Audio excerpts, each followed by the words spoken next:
안녕하세요. 미국 주식하는 인겐입니다. 오늘 미국장 한번 보겠습니다. 구독과 좋아요 부탁해요. 오늘 시장은 지난주 후반부터 시작된 페드의 향후 금리 인상 속도 조절론에 무게가 실리면서 3대 지수 모두 상승으로 마감했습니다. 이로 인해 이날 다우는 1.34% 상승을 했고 S&P 500은 1.19% 상승 마감했습니다. 그리고 나스닥은 이날 0.86% 상승으로 마감했는데요. 우선 시장은 이번 주 애플과 알파벳, 마이크로소프트와 같은 빅테크를 중심으로 실적 발표가 쏟아집니다. 이로 인해 한 주간 S&P 500 기업의 약 3분의 1에 달하는 기업들이 실적 발표에 나설 예정인데요. 마이크로소프트와 구글은 25일 증시 마감 이후 실적을 내놓고 이튿날 메타가 분기 실적을 발표하게 됩니다. 그리고 27일에는 애플과 아마존이 나란히 실적 발표를 하는데요. 이 중 큰 관심을 끄는 것은 시가총액 1위 애플의 3분기 실적인데 시장에서 예상하는 애플의 주당 순이익은 1.27달러며 매출은 887억 9천만 달러를 예상하고 있습니다. 애플의 차트를 보시며 이날 1.48% 상승으로 아래 보이신 RSI는 54로 마감했는데요. 애플은 지난해 3분기 전년 대비 29% 증가한 매출을 기록하면서 2% 이상 상승을 했고 올해 2분기에는 830억 달러의 매출액을 기록하면서 애플의 2분기 실적으로는 사상 최대치를 기록했죠. 이로 인해 이날 주가는 3% 이상 상승을 하면서 급격하게 올라가는 모습을 보여줬습니다. 그리고 9월 7일 공개한 아이폰 14 시리즈가 경기 침체 우려 속에서도 애플의 성장 사이클을 계속 이끌어가는지 아니면 실제 글로벌 경기 침체가 아이폰 판매에도 부담을 주기 시작했는지 이번 실적 발표에서 확인을 해야 합니다. 그리고 같은 날 세계 최대 전자상거래 기업인 아마존 역시 3분기 실적을 발표하는데요. 아마존의 차트를 보시며 이날 소폭 상승을 하면서 아래 보이신 RSI는 53으로 마감했습니다. 이로 인해 아마존의 주가는 현재 119불선에서 흐름을 이어가고 있는데요. 아마존은 올해 2분기 매출액이 전년 동기보다 7.2% 상승을 했지만 20억 달러의 순손실을 내면서 1분기에 이어 2분기 연속 순손실을 기록한 바가 있으니 이번 3분기 아마존의 실적을 유심히 지켜봐 주시기 바랍니다.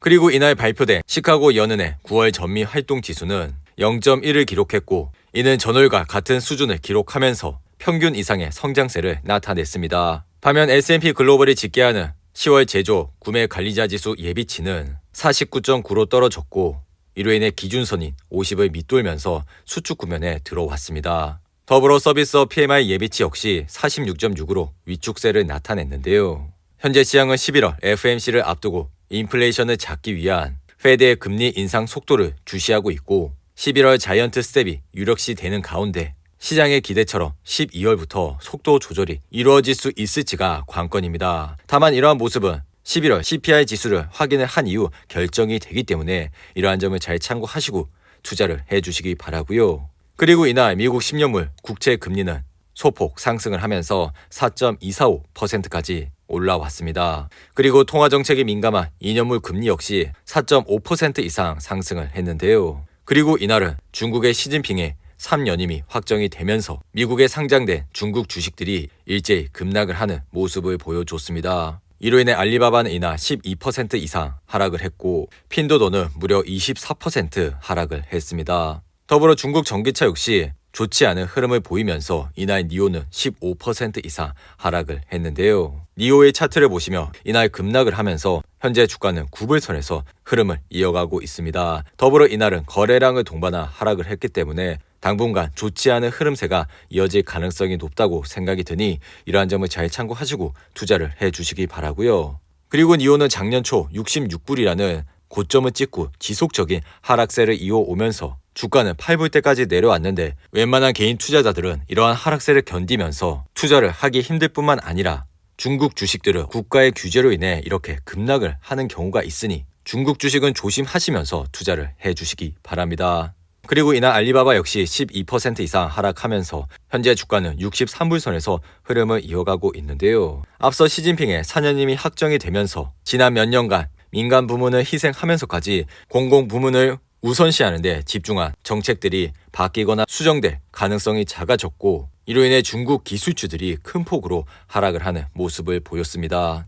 그리고 이날 WTI 가격은 소폭 하락을 하면서 배럴당 84.89달러에 거래를 마쳤는데요. 이로 인해 옥시덴탈 주가 역시 소폭 하락을 하면서 아래 보이신 RSI는 61로 마감했습니다. 옥시안타는 9월 26일 57불에 하는 단기 저점을 찍고 지속적인 상승세를 이어가면서 현재 주가는 70불 선에서 흐름을 이어가고 있는데요. 항상 말씀을 드리는 거지만 주가는 이렇게 올랐을 때 투자를 하시는 것보다 떨어졌을 때 분할로 관심을 가져주시기 바라며 옥시안타는 58불과 54불 선에서 강력한 지지선이 있으니 이러한 점을 잘 참고하시고 투자를 해주시기 바랍니다. 그리고 이날 테슬라는 1.49% 하락을 하면서 아래 보이신 RSI는 34로 마감했습니다. 이로 인해 현재 주가는 211불 선에서 흐름을 이어가고 있는데요. 그리고 이날 테슬라는 중국에서 가격을 최대 9% 인하하겠다고 밝혔고 이는 세계 최대 자동차 시장이 중국에서 수요 감소 조짐이 보이는 가운데 테슬라는 올해 들어 처음으로 가격 인하를 했습니다.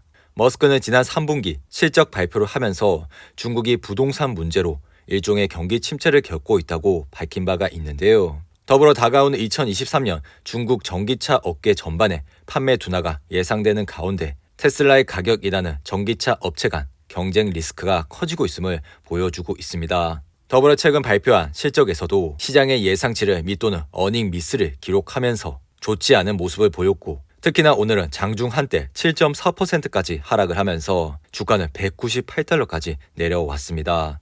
그리고 스타벅스 역시 이날 중국의 여파로 인해 5.47% 하락을 했는데요. 스타벅스 차트를 보시면 이날 하락으로 아래 보이신 RSI는 42로 마감했습니다. 이로 인해 현재 주가는 83불선에서 흐름을 이어가고 있는데요. 반면 AT&T는 이날 주요 기관에서 AT&T의 주가가 향후 40% 이상 급등을 할 수 있다며 아웃퍼폰 등급에서 강한 매수로 업그레이드를 한 이후 이날 2% 이상 상승을 했습니다. AT&T의 차트를 보시며 이날 상승으로 아래 보이신 RSI는 69로 마감했습니다. AT&T는 최근 실적 발표에서 호시적을 나타내면서 7% 이상 급등을 했고 이후 지속적인 상승세로 현재 주가는 17불선에서 흐름을 이어가고 있는데요. 하지만 AT&T는 이렇게 주가의 상승세로 매수를 하시는 것보다 전형적인 배당주 투자에 적합한 주식이라고 생각이 드니 이러한 점을 잘 참고하시고 투자를 해주시기 바랍니다. 그리고 스파이 ETF를 보시며 이날 1% 이상 상승을 하면서 아래 보이신 RSI는 54로 마감했습니다. 스파이는 최근 356불이라는 단기 저점을 찍고 반등을 하면서 현재는 378불선에서 흐름을 이어가고 있는데요. 최근 급격한 금리 인상과 더불어 다가오는 경기 침체 이슈로 인해 개별 주식을 투자하시는데 크게 어려움이 있을 것이란 생각이 듭니다. 하지만 이런 스파이와 V5와 같은 좋은 ETF에 매달 적립식으로 투자를 해 나가신다면 앞으로도 좋은 수익을 얻으실 수 있을 뿐만 아니라 이러한 투자 방식은 역사적으로도 검증이 돼 왔기 때문에 이러한 점을 잘 참고하시고 투자를 해 주시기 바랍니다. 그리고 주식시장의 피어인 그리드 지수를 보시면 이날은 48로 마감을 했는데요. 항상 시장이 공포감에 있을 때 시장을 주목해 주시기 바랍니다. 오늘도 8분이 넘는 긴 영상 끝까지 시청해 주셔서 감사하고요. 가시기 전에 구독과 좋아요 잊지 마시고 그럼 저는 다음 영상에서 찾아뵙겠습니다. 감사합니다.